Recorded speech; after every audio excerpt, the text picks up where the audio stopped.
How to create a mailing list on Gmail. Hello everyone, welcome to today's tutorial. In this video, I'll show you how you can create a mailing list on Gmail, and this is how to go about it. The first step is for you to launch your Gmail application, then move to the top right corner of the screen, click on the three horizontal lines that you can see there. By doing that, you can see a list of options like all inboxes, primary promotions, social updates. Scroll down until you can see Google Apps. Then under Google Apps, you can see two options, calendar and contact. So click on contact. And once you're on the contacts page, you can see the list of your contacts here. So the next step would be for you to move to the top part of the screen where you can see the label icon and then click on that.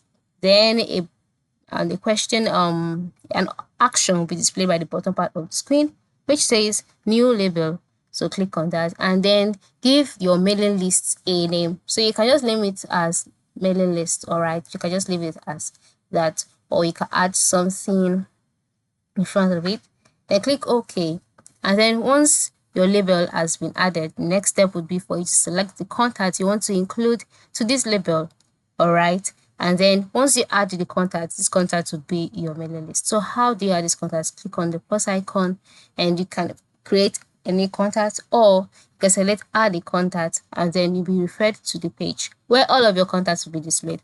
The next thing would be for you to start selecting the contacts that you would like to add to this particular mailing list. All right, and then once you're done adding them, move to the top right corner, click on the tick icon, and those particular contacts will be added to your mailing list. So you can now go back to your Gmail account, tap the pencil icon to start a new email, and then type the name of the label in the to field. Okay, so you can just go back to your Gmail, click on compose, and in the to field, type out the name of the label, which is mailing list. All right, and then select the label from the option that will be displayed to you, and you can now go ahead to send this to your mailing list. So that is it. Thank you for watching and have a good day.